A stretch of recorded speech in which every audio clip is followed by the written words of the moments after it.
Welcome to Bullshift, the podcast, where we talk about how the financial services industry shifts your attention to make you feel more bullish. My name is John DeGoulier. I'm the host of the podcast and the author of the book Bullshift.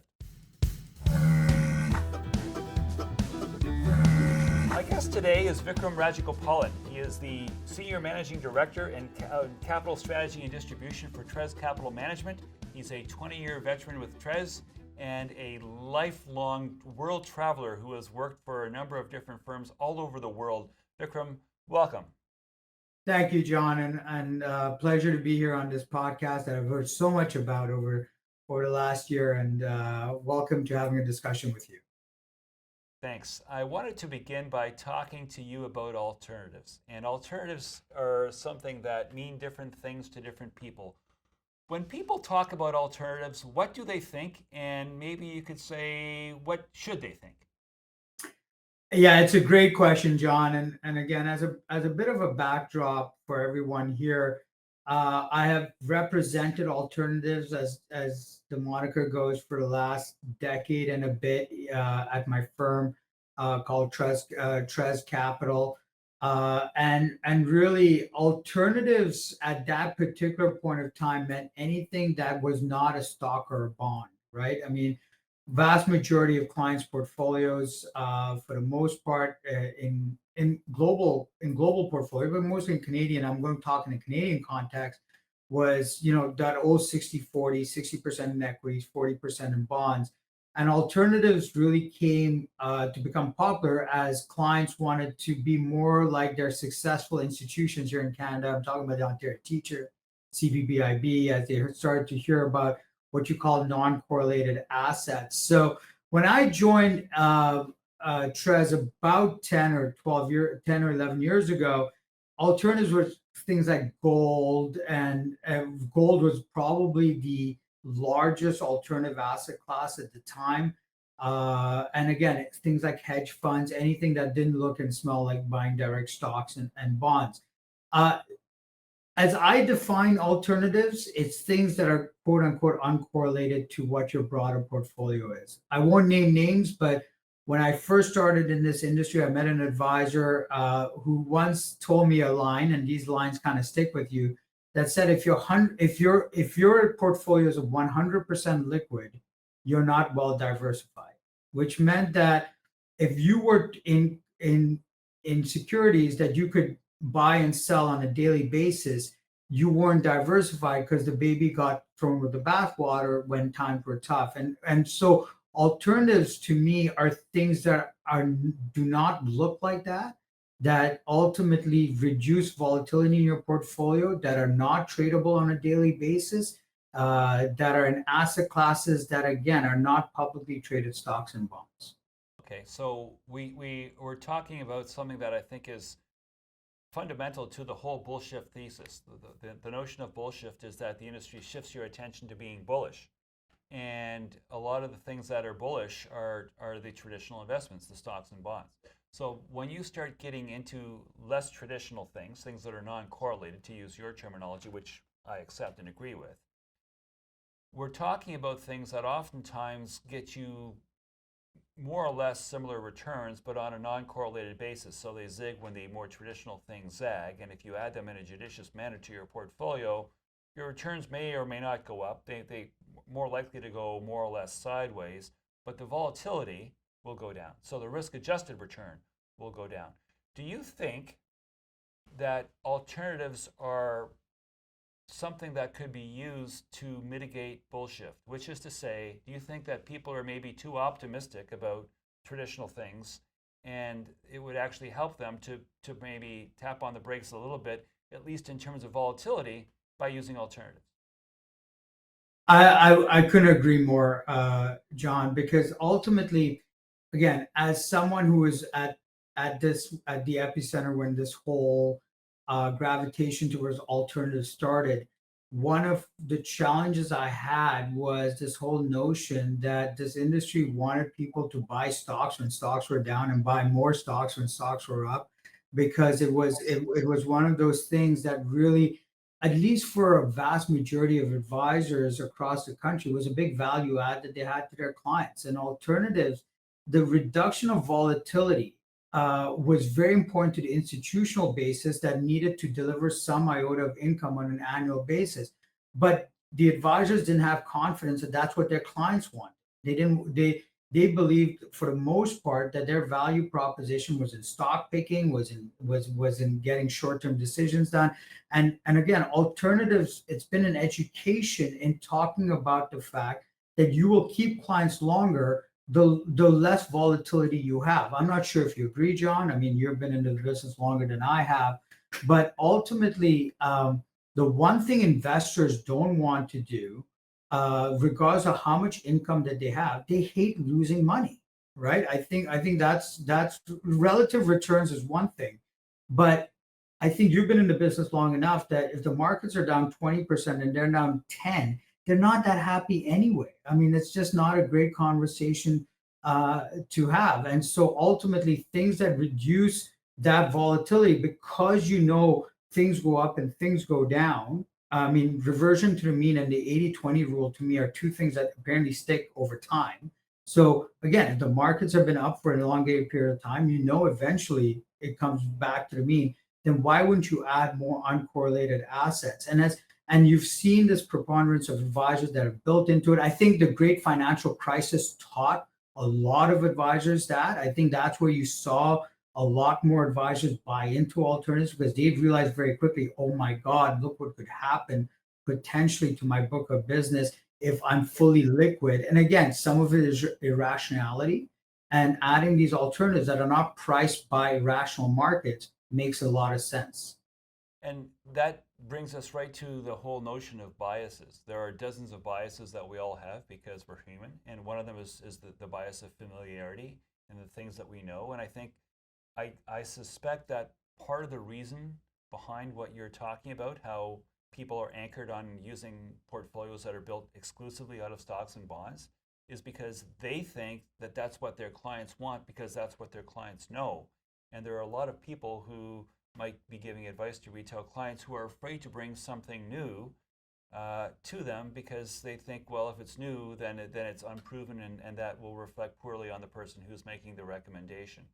I'm wondering if you can give me a sense. What percent of clients, retail clients, had their money?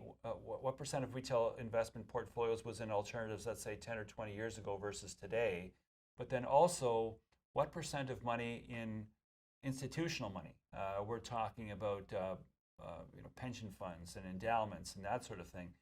What percentage of money do they have of their money is in alternatives? Because I think the numbers are going to be pretty different, but you would know those numbers better than I would, so I'm waiting to hear from you. So here's the most incredible dichotomy that I explain to people. Canadian institutions were ahead of every global institution in the world when it came to adopting alternatives. In fact, I was just out with a US institution the other day explaining to them how Ontario teachers gravitated towards alternatives way ahead of CalPERS and AIMCO and City of Montreal and some of the largest institutions of this country gravitated towards alternatives in real estate much faster than its U.S. counterparts, and that's why reports have been written about performance of Canadian pensions being far better than their U.S. counterparts. I think that's a fact. Where U.S. Institutions really gravitated to for the most part of the last 2 decades were hedge funds, because again, Canadians, we don't like hedge funds. We don't like hedge funds the way our U.S. counterparts do, and again, they have much bigger hedge funds. They could deploy a lot more capital in U.S. hedge funds. So U.S. hedge fund allocation on the institutional world was far higher than that of our Canadian counterparts. On the flip side, I think you'd find it shocking that if I told you in the 10 years that I've been here, it's probably on the retail side gone from somewhere between 20 basis points and a little bit above 1%. It's all the money that has gone into Canadian retail accounts, and you hear this for the proportionality of media coverage over the bad news, the little sort of bad snippets that happen. It is not close to being over allocated or partially allocated. Now, again, remember the other thing too is Canada is the worst at keeping statistics as it pertains to its investment management world. Like the US keeps really great statistics, Europe does. But if you reference AMA, that is obviously the the body that keeps all of this, my understanding is less than 1.3% of all retail money in this client is in quote unquote alternative. Compare that to high single digits in the United States and low double digits in Europe. Canada retail tends to be underallocated to alternatives vis-a-vis the rest, which again, I talk about the dichotomy between Canadian institutions that tend to be, I think it's controversial World to say leaders. over-allocated, but Yeah. well allocated to alternatives. That's remarkable. So you've rocked my world. I didn't expect that at all. One of the problems I think that might be befalling people who do what I do, people who give advice to clients, is the lack of standardization. And so if you want to use an alternative product, different firms will rate the same product different ways. Some firms will say, well, if it's an offering memorandum product, it's high risk simply by virtue of being an offering memorandum product. Other firms will do their due diligence. They'll look under the hood. They'll say, no, this is a low to medium risk product based on the fundamentals and the attributes and what have you. And I think there might be a concern about just using, if you can't standardize what it is that you're recommending to the client, then there's a risk, I think, to the advisor that maybe I thought it was low risk, and I think I can make the case that it's low to medium risk. But if I ever have a problem, it'll be alleged that it was a high risk product, and I don't want that blood on my hands. And so, as a result of that concern, they don't even go there. They don't recommend it at all. Do you think that could be part of the impediment behind the lack of uptake?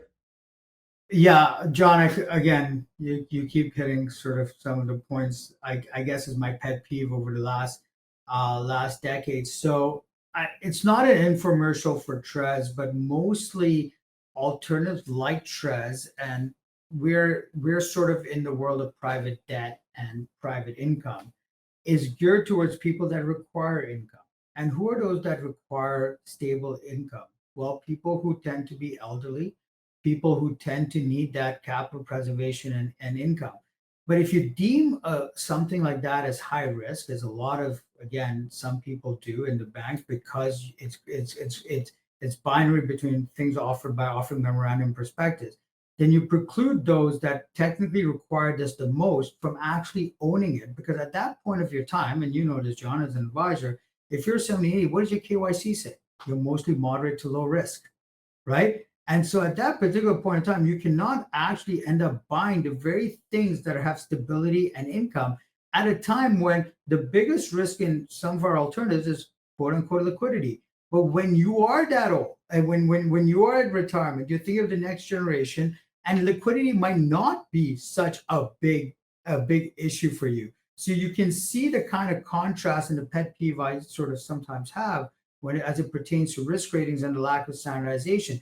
And the lack of standardization really comes to how much work certain firms will do on certain products, because it's very easy to look at certain products and paint it with a white brush and say, well, if it's offered through this quote unquote documentation, they're all high risk. Well, think about something like offering memorandum. Okay, it can be anything from something that owns apartment buildings fully tenanted to a mining stock in Chile. And I'm not singling out Chile, but that's basically it. So is that fair to the investor that the same allocation that they can get to a fully tenanted apartment building, quote unquote, say in Ontario, for example, is the same allocation they can get to a mining stock in Chile, right? So I think that unfortunately, I think to me, because in Canada, again, a little different from the rest of the world, most of the retail money is through this channel, and it's rightfully so because I think it gives the best advice. But unless standardizations across the plate that says, you're doing the work on certain products, understanding how it fits in the portfolio, then I'm not sure that any of these things will get the right allocations for the nth client. The other thing I say is risk is proportionate to correlation. So, for example, a firm like ours, Trez Capital, you would never have 100% of your money with us. That's insanity. You would never have what putting 100% of your capital in a mortgage fund is not suitable, and it's high risk. But if you add 10% of a firm like Trez to your portfolio that is fully liquid, while the underlying assets might be a higher risk than, say, a dividend paying stock. Have you not reduced the overall risk of that portfolio? That's my question. Yeah. And so here's another way of looking at that to ask the same question somewhat rhetorically. If you think about what happened in 2008 and 2009 during the global financial crisis, whether you're buying individual blue chip stocks or a mutual fund or an exchange traded fund to get diversification, the peak to trough drop was more than 50%. What are the odds of an alternative product dropping by even half that much if it's a well-structured, conservative, non-correlated alternative? And that is the thing that investors have to understand is the G word, gating. So what media has sort of come out there and said the worst thing possible for an investor is the word gating. Forget the fact you've lost 50% from peak to trough, but God forbid you're gated, but still making the same return, which I would contend to you, gating for most part, like there's some bad incident of gating. Gating is done in order Explain to, what the word means for the gating people means, listening. thank you, John. Gating means a suspension of money coming out of the fund.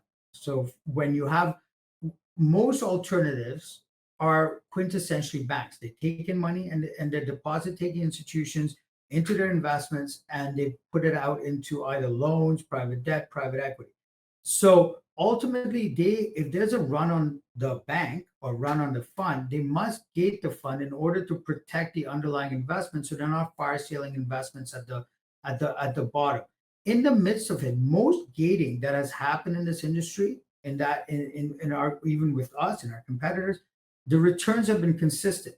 It didn't hurt the investor in consistent. We ungated when times were better, but yet to this day, for most retail investors, they've been taught that gating of an investment is worse than losing 50% of your investment. And I think that that is something that has to be taught, that gating, liquidity issues, that's a perception risk. That's not an asset class risk. That is a perception of what's happening in the marketplace. And as long as you're managing the assets properly, it's a good thing to have, again, within the context of your portfolio. If you had 100% in of your money with a fund that gated, of course you would panic. Of course, it's an awful outcome because that would cause a lot of anxiety. But if you only had 10% of your assets in something that was uncorrelated with everything else falling 50%, but yet that was making consistent return and gated, would that cause my anxiety? Again, ask it as a facetious question, but my answer is probably not.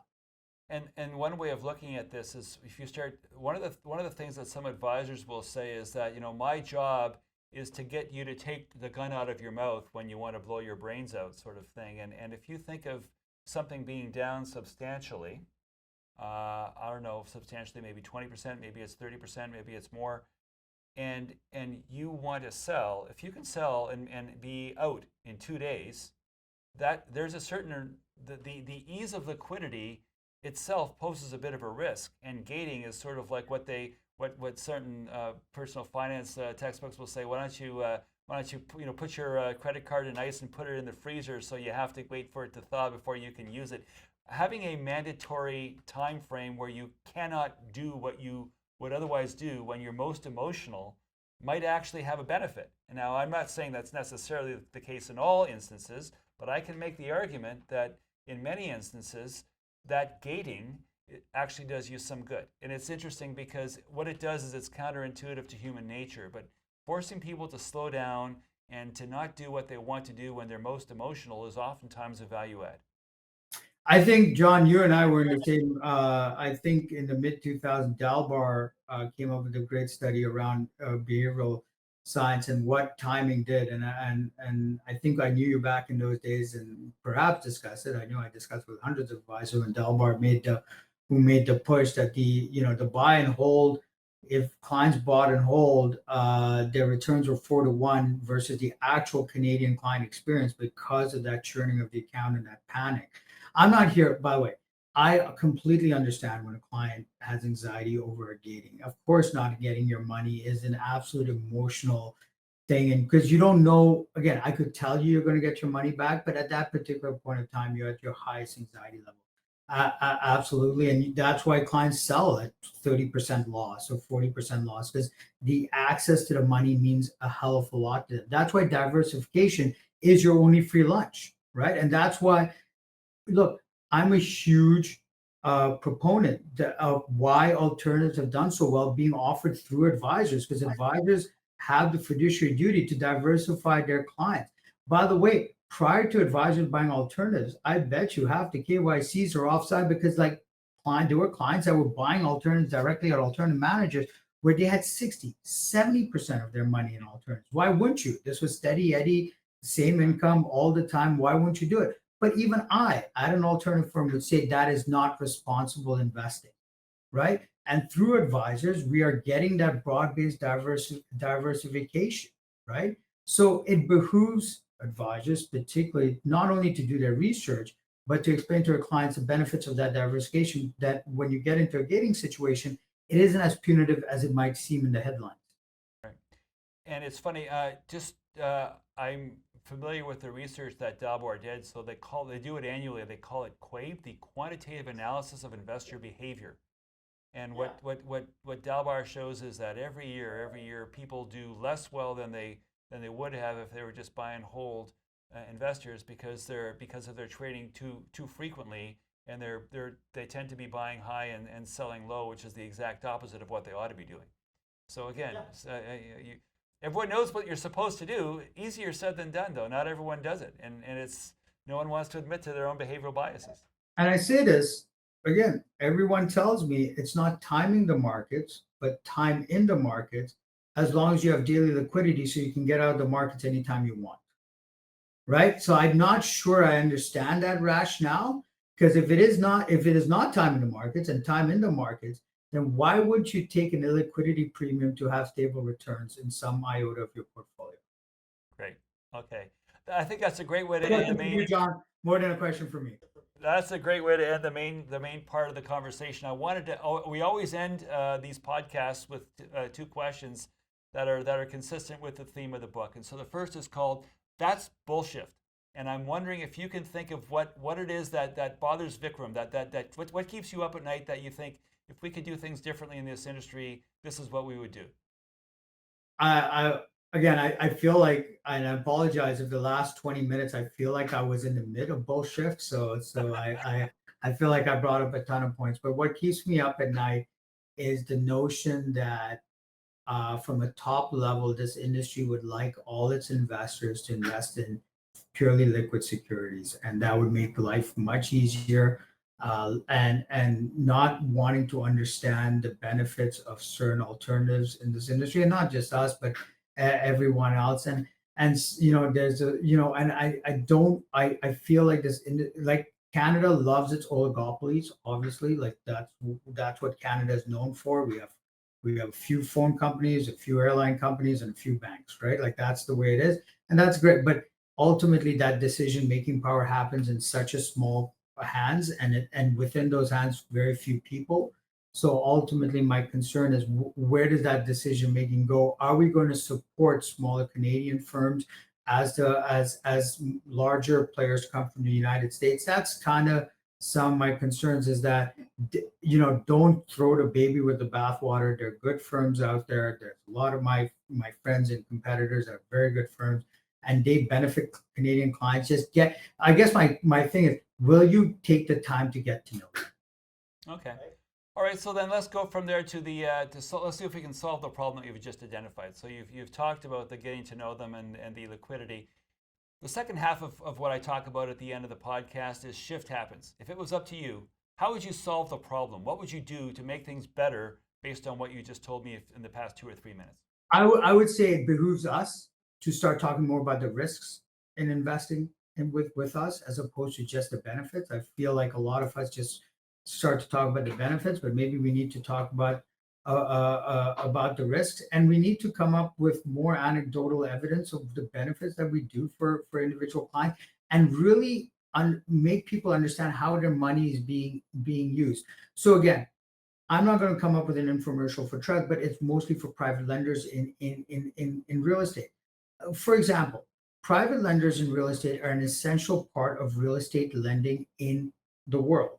Without private lending, no apartment would be constructed, no homes would be constructed because the banks don't generally loan to construction. So with it's a chicken and the egg. If private lenders didn't exist, how would you have a fully tenanted apartment building? How would you have a fully constructed home? So understanding that these are not just opaque things that for the nature of return, they're part of the ecosystem of real estate investment, private debt, mid-market lending, for example. How do companies get off the ground? They just don't get off the ground by going to a bank and then saying, here's my euphoric dream. No, sometimes a private lender takes a risk on a small company that eventually happens. So this is a part of our ecosystem. This is a part of where how society is built, the economy is built, and now there's this whole notion of bringing those things to client investments.